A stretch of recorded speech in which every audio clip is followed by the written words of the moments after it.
Namaskar, I'm Suruchi Das and you're watching Ritam News. In Jharkhand's Santhal Pargana region, a troubling pattern has emerged, alarming both locals and authorities alike. The issue, widely discussed but rarely addressed, revolves around the growing instances of what has been termed as love jihad, followed by land jihad. This phenomenon involves deliberate targeting of local tribal women by men who, under the guise of love, lead them into marriages that eventually result in usurpation of their land. The situation is exacerbated by the infiltration of Bangladeshi nationals who further complicate the region's demographic landscape. A recent case that came to light involved a tribal woman named Shivani Marandi who was allegedly deceived by a man into converting to Islam before being married. The man then betrayed her trust and took control of her land. Unfortunately, Shivani's story is not an isolated incident. Reports suggest that hundreds of tribal women have fallen prey to similar traps where love becomes a tool for land acquisition.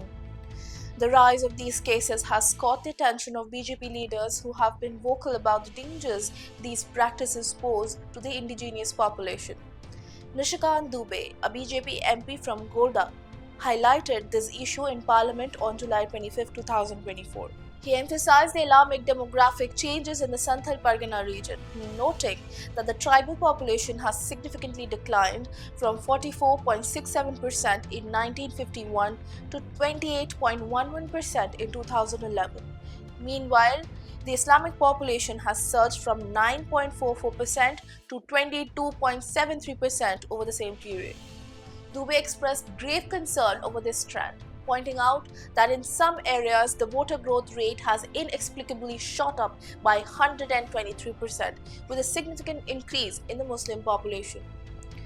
The situation has escalated to a point where in Jamtara district, people belonging to a certain religion have claimed ownership of sacred land known to the indigenous people as Puratan Patit and turned it into a graveyard.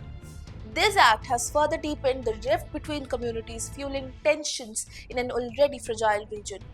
In response to these alarming trends, the Jharkhand High Court has directed district magistrates in several districts, including Dumka, Pakur, and Goda, to report on the number of infiltrators residing in their areas.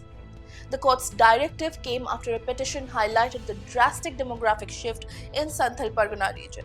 The continuous rise in the population of infiltrators in Jharkhand is undoubtedly a matter of concern, particularly when it is linked to the exploitation of tribal women and subsequent acquisition of their lands.